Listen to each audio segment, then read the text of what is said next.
दर्शकों स्वागत है आपका विदिशा ईएमटी न्यूज में। मैं हूं कृष्णकांत सिंह। अब देखते हैं दिन भर की खास खबर। कांग्रेस के वरिष्ठ नेता विधानसभा पूर्व नेता प्रतिपक्ष अजय सिंह आए विदिशा।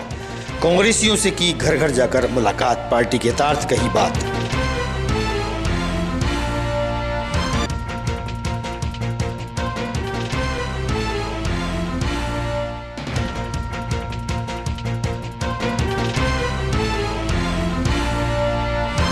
जंतर मंतर पर प्रदर्शन कर रहे सोनम वांगचुक के समर्थन में आम आदमी पार्टी द्वारा नीमताल गांधी चौक पर किया गया धरना प्रदर्शन।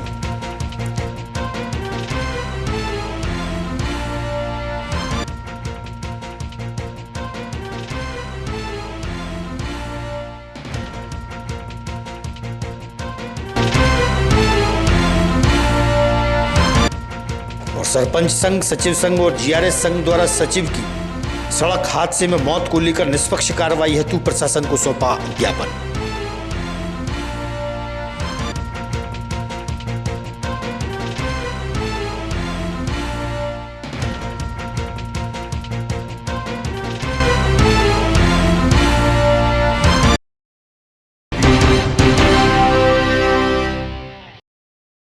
अब खबर विस्तार से। विदिशा जिले के हैदरगढ़ थाना क्षेत्र के कोलुआ धामनोद गांव में एक दर्दनाक हादसे में 30 वर्षीय युवक की ट्रैक्टर से कुचलकर मौत होने का मामला प्रकाश में आया है। बताया जा रहा है कि युवक खेत की मेड़ पर सो रहा था, तभी रात के समय ट्रैक्टर उसके ऊपर चढ़ गया। हादसे के बाद ट्रैक्टर चालक ने खुद पुलिस और मृतक के परिजनों को सूचना दी। पुलिस ने सबका पोस्टमार्टम कराकर मामले की जाँच शुरू कर दी है। जानकारी के मुताबिक मृतक की पहचान 30 वर्षीय नीतीश यादव के रूप में हुई। घटना रात के समय खेत पर हुई, जहां वह मेड़ पर सो रहा था। इसी दौरान गांव के ही एक व्यक्ति का ट्रैक्टर उसके ऊपर चढ़ गया, जिससे उसकी मौके पर ही मौत हो गई। सूचना मिलते ही हैदरगढ़ थाना पुलिस मौके पर पहुंची। शव को कब्जे में लेकर ग्यारसपुर स्वास्थ्य केंद्र भेजा गया। शनिवार सुबह ग्यारसपुर स्वास्थ्य केंद्र में शव का पोस्टमार्टम कराया गया। पुलिस ने मर्ग कायम कर पूरे मामले की जाँच शुरू कर दी है। वहीं एडिशनल एसपी मोनिका तिवारी का कहना है कि पोस्टमार्टम रिपोर्ट और मर्ग जांच के बाद ही मौत की सही वजह स्पष्ट हो सकेगी। इसके आधार पर आगे की कार्रवाई की जाएगी। मैं कहाँ के निवासी और जो घटना हुई है ट्रैक्टर से क्या है मामला पूरा? मेरा नाम राधेश्याम यादव, कोलुआ का निवासी हूँ। जी कल आए ये लोग तो वो नीलेश के लाने ट्रैक्टर में डीजल डलवा के जहाँ से 4 जने लेके गए। कौन लोग ले गए थे? एक कल्याण का लड़का, उसकी घरवारी और बबलू, चारों लोग ले गए। फिर इसके बाद में 2 बजे रात के घर खबर देने आए। जब वो मरण मिला वहाँ डला हुआ। तो आपको जानकारी कब मिली है? हमें 1 बजे रात के आए थे खबर देने के लिए। कौन आए थे? वो कल्याण को मोड़ा, बबलू। खेत किसका है? कल्याण का। तो जानकारी उन्होंने दी आपको? नहीं दी। अच्छा, पुलिस को जानकारी कब मिली है? पुलिस को उन्हें 100 नंबर फोन लगा दिया था। उनने बुलाया है? हाँ। तो आपको क्या लग रहा है इसमें? ट्रैक्टर चढ़ाया पीछे से, उनने रेस करके चढ़ाया है ट्रैक्टर। मतलब जो खेत में मतलब जो ट्रैक्टर लेके गए थे उन लोगों ने चढ़ाया है ना? क्या नाम उनका? कल्याण घर से, और लड़का को नाम नहीं। जो खत्म हुए उनके क्या नाम है? नीलेश यादव। तो अभी आप कहाँ पर हैं? पोस्टमार्टम।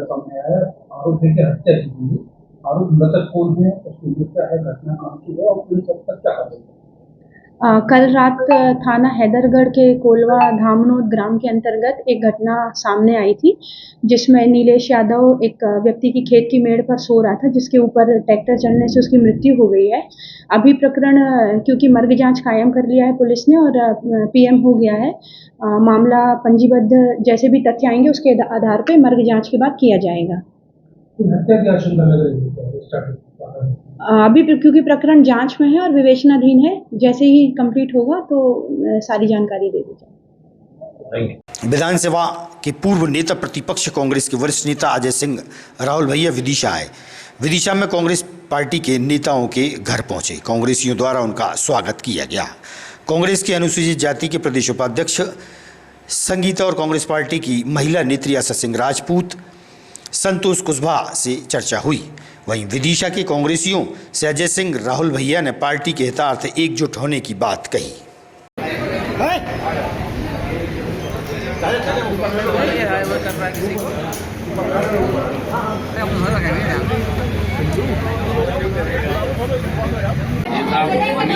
से जो है वो कांग्रेस वर्कर है, सिमरान यहाँ पंचायत है, मैं बता कमलनाथ की सरकार बनी, 23 में बनने की कगार पे थी, पता नहीं क्या कारण हुआ नहीं बनी, लेकिन ये बात हकीकत है कि 25 साल पूरे हो जाए, इसीलिए बहुत आवश्यक है कि हम लोग थोड़ा एकता के साथ चुनाव लड़ें। उनने कहा था कि मैं एसपी के घर जाऊंगा और आज हमारी संगीता चंद्रावल के घर आकर उन्होंने चाय नाश्ता किया और इन लोगों को सबको संबल दिया, ताकत दी कि कांग्रेस आने वाली सरकार आपकी होगी, आप हमारे साथ रहिए, इधर उधर भटक। प्रवास पर अजय भैया राहुल भैया जी आज यहाँ पधारे थे जिला अध्यक्ष मोहित रघुवंशी जी के साथ में, और हम ही सभी कांग्रेस परिवार जनों ने उनका भव्य स्वागत वंदन अभिनंदन किया।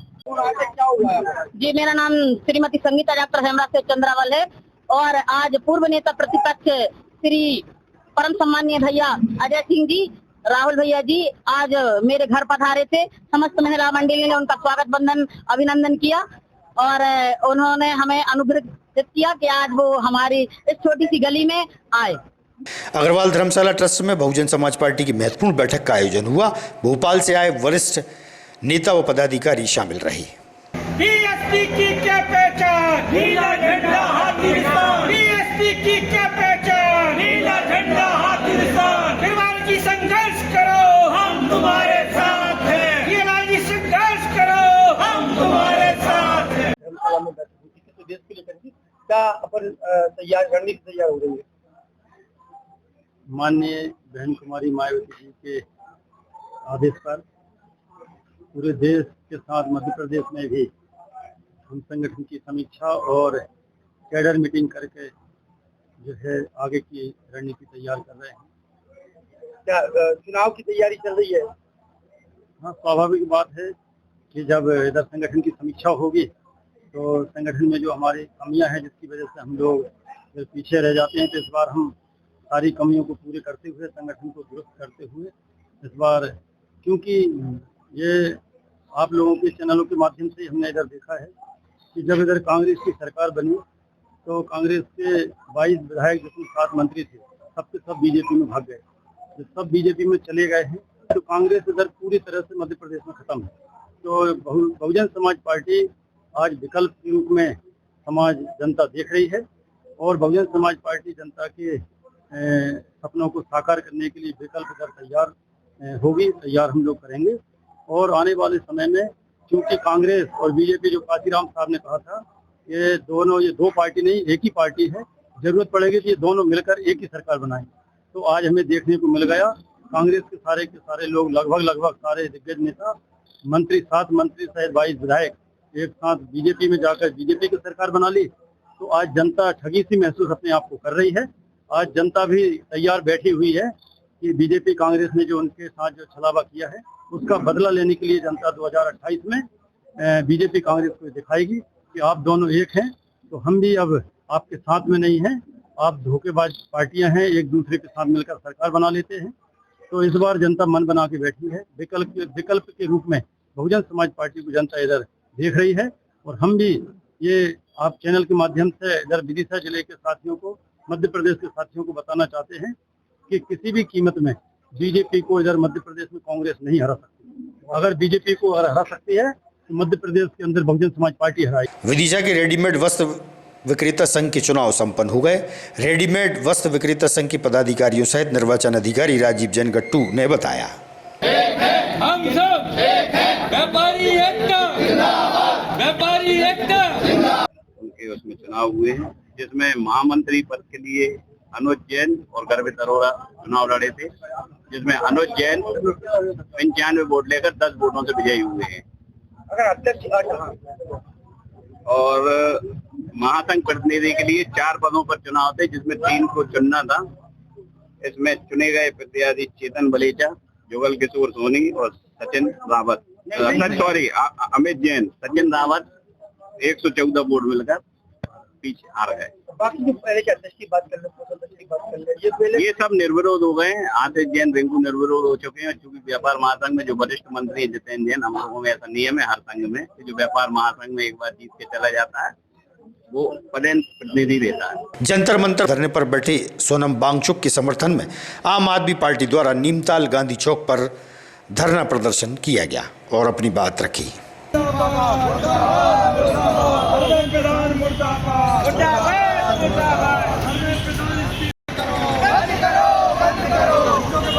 खिलवाड़ बंद करो,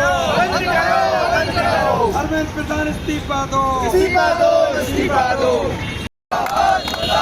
नरेंद्र मोदी मुर्दाबाद, शिक्षा मंत्री मुर्दाबाद, शिक्षा मंत्री मुर्दाबाद, नरेंद्र मोदी शर्म करो। Paper leak. मध्य प्रदेश आम आदमी पार्टी की अनुशासन समिति का प्रदेश अध्यक्ष हूँ। आज हम लोगों ने माधवगंज चौराहे से लेकर के और नीमताल तक गांधी प्रतिमा तक एक जो है विरोध मार्च निकाला है। ये जो विरोध मार्च है ये इसलिए निकाला गया है कि पिछले 20 दिनों से जंतर मंतर पर सोनम वांगचुक जी आमरण अनशन कर रहे थे। उनके लिए 21वें दिन इस भारत सरकार ने, इस निर्मम सरकार ने इस तरीके से, इस बेरहमी से, इतने बर्बरतापूर्ण तरीके से उनको वहां से धरने स्थल से उठाया, पर्दे लगा करके सिविल ड्रेस में पुलिस वहां पहुंची और पर्दे की ओट में उनको वहां से घसीटते हुए अस्पताल में भर्ती किया। किस कारण से बैठे थे? ये इसलिए बैठे थे कि पिछले नरेंद्र मोदी सरकार में 80 बार पेपर लीक हो चुके हैं और जो अभिजीत दीपके जी हैं वो पेपर लीक मामले को लेकर के शिक्षा मंत्री से इस्तीफे की मांग को लेकर के जंतर मंतर पर धरना दे रहे थे। उनके समर्थन में आमरण अनशन पर पे ये बैठे हुए थे। पिछले भारतीय जनता आम आदमी पार्टी पूरे भारत देश के अंदर बैठी है। आम आदमी पार्टी ने आज पूरे मध्य प्रदेश के अंदर शाम को 5 बजे से लेकर के अभी तक जो है सभी जगह ऐसा ही जो है विरोध मार्च निकाला है और पूरे देश के अंदर। और अरविंद केजरीवाल जी समर्थन देने के लिए आम आदमी पार्टी वहां पर गए थे, संजय सिंह जी वहां पर गए थे, आतिशी जी वहां पर गई थी, सौरभ भारद्वाज जी वहां पर गए थे। ये सभी लोगों ने समर्थन दिया। पूरे देश में हम लोग जो इसका विरोध कर रहे हैं। आज सरपंच संघ, सचिव संघ और रोजगार सहायक संघ के पदाधिकारी कार्यकर्ताओं ने संयुक्त रूप से एसडीएम कार्यालय पहुंचकर आवेदन सौंपा। आवेदन के माध्यम से बताया कि सचिव की सड़क हादसे में हुई मौत को लेकर निष्पक्ष कार्रवाई की मांग की है। वहीं ज्ञापन के माध्यम से बताया कि नटरन तहसील की ग्राम पंचायत घोघरा के सचिव राम सिंह की सड़क हादसे में मौत हुई थी। उनके परिजनों को आर्थिक मदद की मांग प्रशासन से की है। सरपंच संघ, सचिव संघ और जीआरएस संघ द्वारा संयुक्त रूप से एसडीएम को ज्ञापन सौंपा है।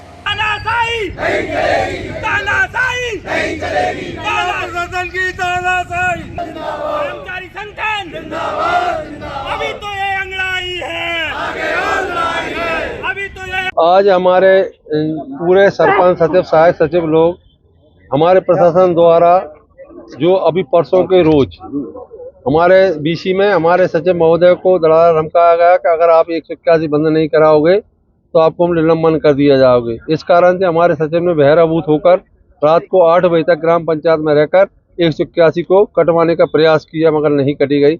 8 बजे के बाद वो भोपाल बाहुदा वापस गया तो रास्ते में उसका एक्सीडेंट हो गया, जिसमें वह स्वर्गवासी हो गया। इस चक्कर में अगर इस प्रकार की जो मांग आधारित है, शासन द्वारा मनरेगा का पैसा नहीं दिया जा रहा, आवास का पैसा नहीं दिया जा रहा, पेंशन का पैसा नहीं दिया जा रहा, इनकी योजनाओं की जो राशि गिरिवल रोड मांग रहे हैं, कोई कूप मांग रहा है, जो शासन के स्तर से पैसे नहीं है उनको वो मांग कर रहे हैं। तो ये मांग आधारित योजना है, इनको फुलफिल किया जाए। इनको फुलफिल न करते हुए सचिव, सरपंच और सहायक सचिव पर दबाव बनाया जाता है कि आप जाकर इनको बंद कराएं, नहीं कराते तो आपको निलंबन कर दिया जाएगा। इस संदर्भ में माननीय महोदय को हम ज्ञापन मुख्यमंत्री जीआरएस और सचिवों ने अपना ज्ञापन दिया है प्रताड़ना का आरोप लगाते हुए। सरपंच संघ इसमें किस प्रकार से? हाँ, वही मेरा भी सवाल आपसे यही था कि सरपंच क्यों नहीं जोड़ा जा रहा। हम तीनों संयुक्त संगठन मिलकर कोई भी आंदोलन करते हैं, क्योंकि ये रीढ़ की हड्डी होते हैं दोनों विभाग हमारे, इन्हीं के माध्यम सारे काम होते हैं। ये अब मैं दिवंगत आत्मा राम सिंह जी को श्रद्धांजलि अर्पित करूंगा, क्योंकि उनका ये बलिदान हम बेकार नहीं जाने देंगे। ये बलिदान ही हुआ है उनके कार्य को उचित प्रणाली देते हुए उन्होंने जो निष्पक्ष तरीके से काम कर रहे थे पंचायतों के माध्यम से, घोघरा पंचायत में अपना समय देने का काम कर रहे थे। अयोग्य लोगों की पूर्ति करने के लिए प्रशासन हम लोगों पर दबाव बनाता है। योग्य लोगों के काम तो हम पहले ही कर चुके हैं और सचिव जिम्मेदारी से अपनी पेंशन बांधने का काम कर रहा है, पेंशन नहीं देने का काम प्रशासन कर रहा है। जवाबदेही की यदि कोई किसी की बनती है 181 में तो कलेक्टर की बनती है, मंत्री की बनती है, मुख्यमंत्री की बनती है, ना कि छोटे कर्मचारी की बनती है। उनकी जितनी भी योग्यता वाली काम रहते हैं वे तो पहले ही निपटा देते हैं। उनकी कोई शिकायत नहीं रही। अयोग्य लोग शिकायत करते हैं 181, कहीं हम पौआ दे के उनकी पूर्ति करते हैं, कहीं पैसा दे के उनकी पूर्ति करते हैं, कहीं रिचार्ज करवा के पूर्ति करते हैं और नहीं कर पाते। अयोग्य लोगों की भी 181 बंद करने का जो प्रशासन हम पर दबाव बनाता है, इस प्रकार यदि प्रशासन ने काम किया तो बिल्कुल कलमबंद, तालाबंद और पूरे के पूरे हड़ताल पे हम मथुरा के लिए प्रस्थान कर जाएंगे। हमारी हड़ताल जारी रहेगी। कभी आज तक सीएम ग्राम रोजगार सहायक संगठन प्रदेश उपाध्यक्ष कल नटेरन के हमारे घोघरा ग्राम पंचायत के सचिव साथी श्री राम सिंह विश्वकर्मा जी, जो कि एक सीएम हेल्पलाइन कटवा कर देर रात अपने घर को आ रहे थे, एक दुर्घटना में असमय मृत्यु का शिकार हो गए हैं। इसके संबंध में समस्त जिले की 7 जनपदों में सचिव, जीआरएस और सरपंच एक साथ मिलकर ज्ञापन दे रहे हैं, क्योंकि कर्मचारियों पर सीएम हेल्पलाइन हो, मानधन योजना, आयुष्मान जैसी योजनाओं, कई मानधन और आयुष्मान तो हमारी विभागीय योजना ही नहीं है, आयुष्मान स्वास्थ्य विभाग की योजना है। इन योजनाओं पर भी काम करने का इतना भारी दबाव बना जाता है कि हमारा कर्मचारी मानसिक परेशान रहता है। इसी तरह सीएम हेल्पलाइन की चाहे जो मांगे हों, चाहे वो मांग आधारित हों, चाहे वो नाजायज कोई अपनी शिकायत कर रहा हो, उसको कटवाने के लिए, उसको संतुष्टि पूर्वक बंद कराने के लिए अधिकारी अपनी ग्रेडिंग बढ़ाने के चक्कर में कर्मचारी को इतना मानसिक परेशान करते हैं कि वो गाड़ी चलाते वक्त भी अपना ध्यान नहीं रख पाता और मृत्यु का शिकार हो जाता है। आदरणीय, हम हमारे जो है अपने नारों के माध्यम से इन सोए हुए बहरे हुए अधिकारियों के कानों में हम हमारी प्रताड़ना, हमारी परेशानी को उनके कानों तक सुनाना चाहते हैं, लेकिन इनके कानों में कोई जू नहीं रेंग रही है। आज हम सब परेशान और प्रताड़ित होकर यहाँ इकट्ठे हुए। हमें हमारी मांगें मानी जाएं और जो उस सचिव की मृत्यु के लिए जिम्मेदार है उस आगामी खबरों के लिए आप देखते रहिएगा विधि संयम न्यूज। हमें दीजिए इजाजत। नमस्कार।